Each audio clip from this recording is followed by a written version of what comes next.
औज़ुबिल्लाहिमिनश्शैतानिर्रजीम बिस्मिल्लाहिर्रहमानिर्रहीम। अस्सलाम वालेकुम दोस्तों, उम्मीद करता हूँ कि आप सब खैरियत से होंगे।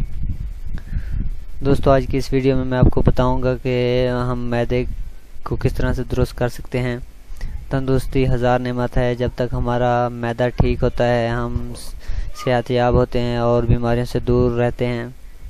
जब हमारा मैदा ख़राब हो जाता है तो बीमारियां हमें घेर लेती हैं और हम कमज़ोर और नढाल हो जाते हैं और इस कंडीशन में आ जाते हैं कि हम कोई भी अगर खाना खाएं तो वो हमें जो है तकलीफ़ देह साबित होता है, हज़म नहीं होता।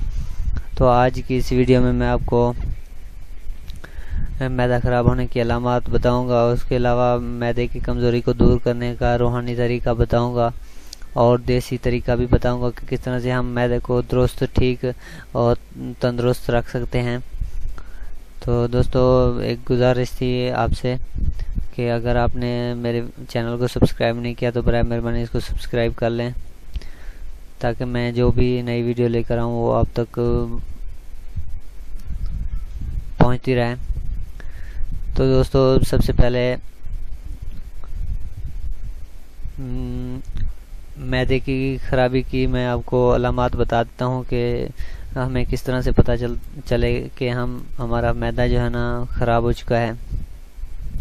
तो दोस्तों, आप नोट कर लीजिए। खाना खाने के बाद मैदे में गरानी, खिंचाव, सख्ती, दर्द और बार बार तरश डकार, मुंह का मज़ा ख़राब और भूख में, प्यास में कमी, सर में दर्द, तबीयत सुस्त, आम जिस्मानी कमज़ोरी, हाथों की कमज़ोरी और पैरों की तलियां जलती नज़र आएँ या खुजली महसूस होए या आपको अपना पेट भारी भरकम नज़र आए या आप महसूस करें कि आप चल नहीं सकते। तो इस तरह की अगर आप अलामात देखें तो आप ये समझ लें कि आपका मैदा ख़राब हो चुका है और आप उसको जल्द से जल्द अपने डॉक्टर से जाके इसका मशवरा करें। अगर आप मेरी इस वीडियो को देखेंगे तो इंशाल्लाह मैं आपको यकीन के साथ कह सकता हूँ कि आपको डॉक्टर के पास जाने की ज़रूरत नहीं होगी। आप घर बैठे और देसी अद्वियात के ज़रिए से इसको बहाल कर सकते हैं और ठीक कर सकते हैं। दोस्तों, क्योंकि मैदा एक तालाब की तरह होता है और सारे जानवर उस तालाब से पानी हासिल करने के लिए आते हैं, इसी तरह जब मैदे में ख़राबी आ जाए तो पूरे जिस्म में ख़राबी आ जाती है और बीमारी का सबब बनती है।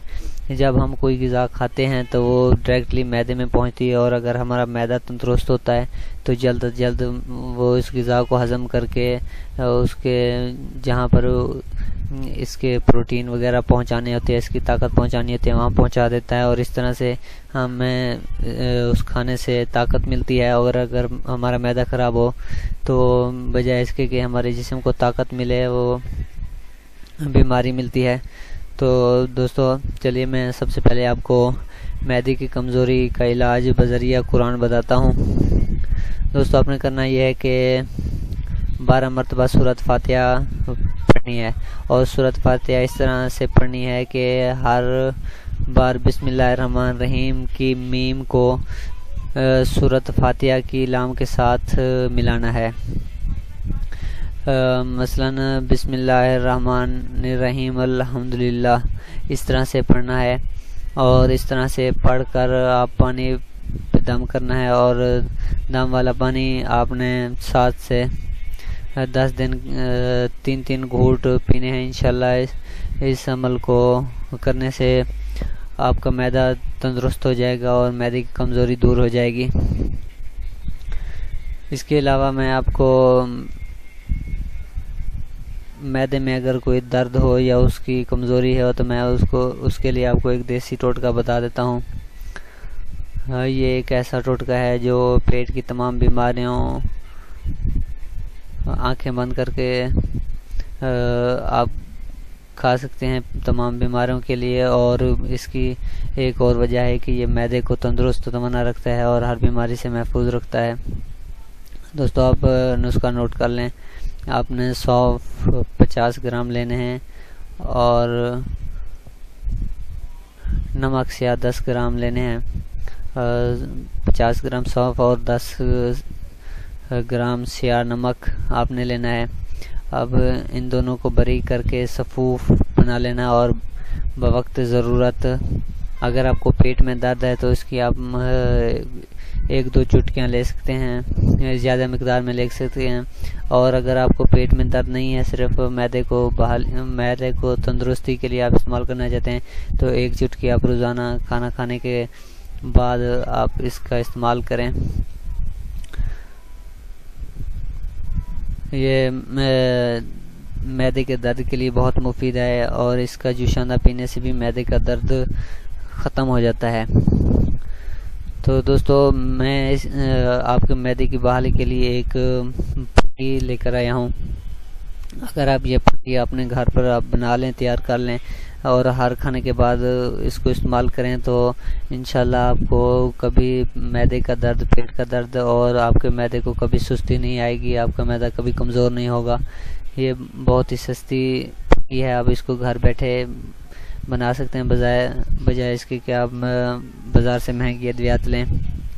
दोस्तों नुस्खा यह है कि अजवाइन देसी आपने लेनी है, नौशादर, नमक सफ़ेद, नमक स्याह आपने ये दोनों लेने हैं। अजवाइन देसी लेनी है, नौशादर लेना है, सफ़ेद नमक लेना है और स्याह नमक लेना है। काली हरीड़ हम वज़न लेकर इन सब को पीस लेना है। किसी बड़े बर्तन में आपने इन सब को डालकर सफ़ूफ बनाकर इसमें मूली के पानी डालना है और मूली के पानी से तर कर देना है और फिर आपने इसको धूप की बजाय छाँव में रख देना है और 2-3 घंटे के बाद जब ये सूख जाए फिर इसको आपने रगड़ लेना है, पीस बना लेना है। तो दोस्तों इस तरह से आपकी पक्की तैयार हो जाएगी और आपने इस पक्की की खुराक 2 से 3 माशा पानी के साथ लेना है। और इसको अगर आपको खुदा न खास्ता दर्द है तो आप थोड़ी सी मिकदार में इजाफ़ा कर दें, अगर दर्द नहीं है तो इसकी मिकदार में कमी करते रहें। तो इस तरह से आपका मैदे का दर्द जो है ना ख़त्म हो जाएगा, आपके मैदे की कमज़ोरी ख़त्म हो जाएगी, आपका मैदा तंदुरुस्त तवाना हो जाएगा और आपकी सेहत बहाल रहेगी। दोस्तों अगर आपको मेरा ये वीडियो पसंद आई हो, मेरा ये नुस्खा आपको पसंद आया तो बराए मेहरबानी इसको लाइक और शेयर दूसरों के साथ ज़रूर कीजिएगा। दोस्तों मेरे चैनल को सब्सक्राइब करें ताकि मैं ऐसी अच्छी जो वीडियो लाता हूँ वो आप तक पहुँच सकें। इंशाल्लाह अगली अच्छी वीडियो के लिए लेकर मैं आपके सामने हाज़िर होऊंगा। तब तक के लिए मुझे इजाज़त दें। अल्लाह हाफ़िज़।